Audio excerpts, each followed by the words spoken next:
I knew, for lack of a better word, I couldn't be too black. Everything really blew up the moment Ryan Clark was taken off the air immediately after a commercial break. Not long after that, Clark addressed the situation for the first time on the Pivot podcast.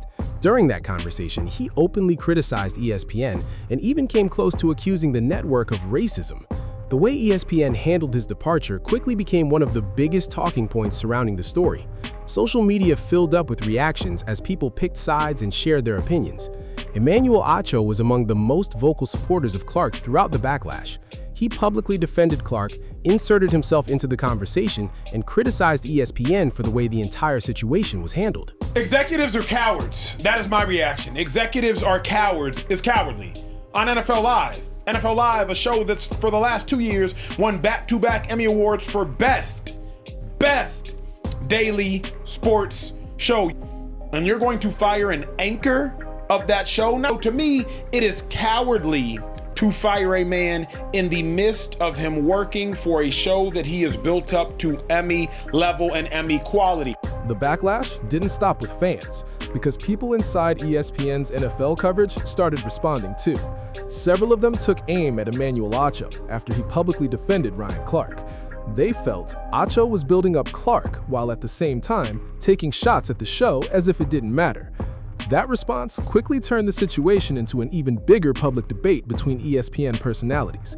If you haven't seen the exchange yet, take a look at this clip right here. The original build was Mark Malone, myself, Mike Golick, and Merrill Hodge.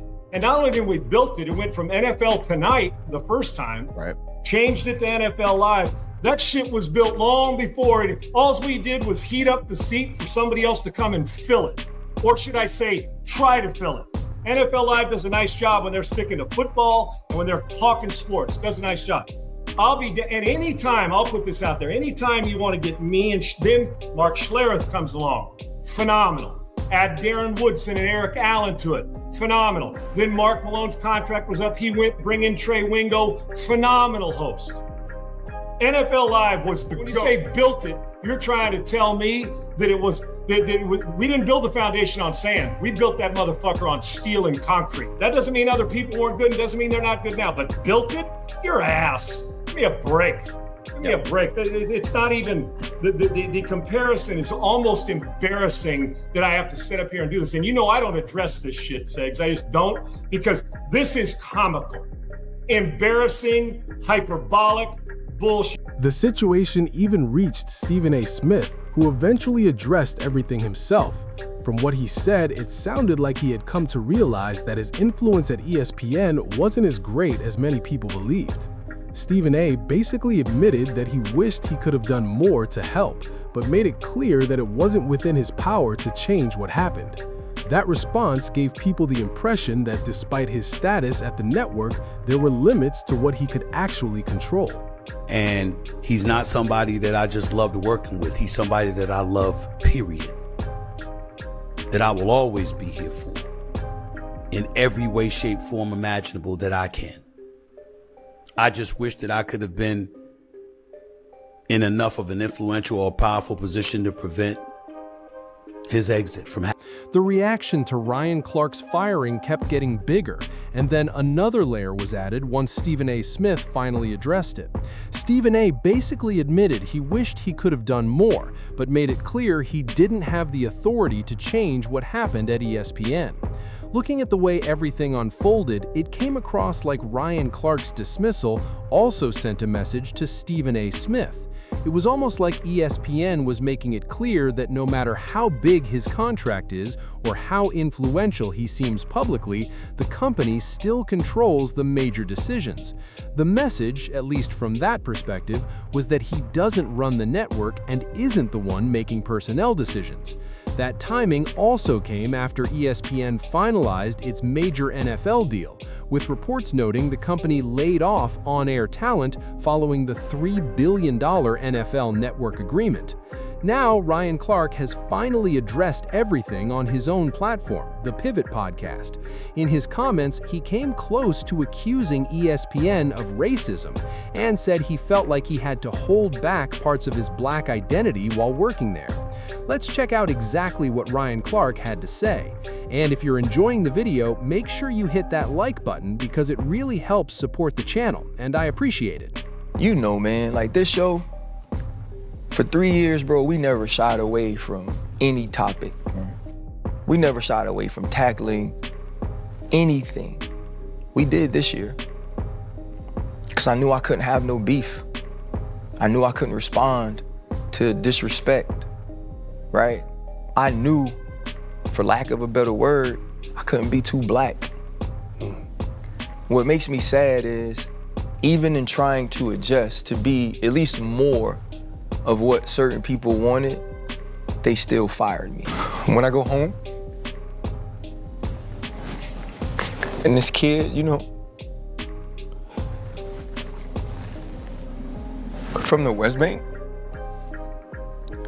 is like so accepted in New Orleans now.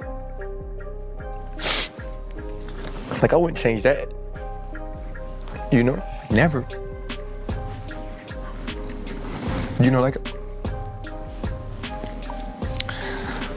all I ever wanted to do was be accepted, you know, and want it. So yeah, like that, I wouldn't change, you know?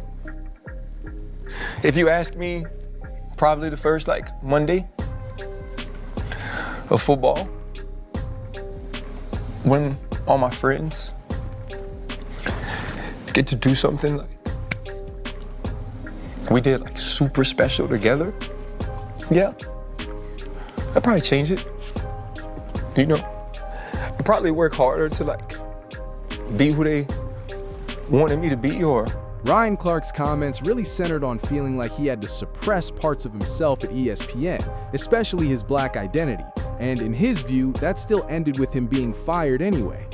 From his perspective, all of that restraint didn't change the outcome. Looking at it from that angle, if you feel like you're constantly holding yourself back at a company, that's probably when you should start creating an exit plan instead of waiting for the company to make the decision for you. That's a path Stephen A. Smith recognized a while ago. He took a page from Pat McAfee's playbook after seeing the leverage that comes with owning your own platform.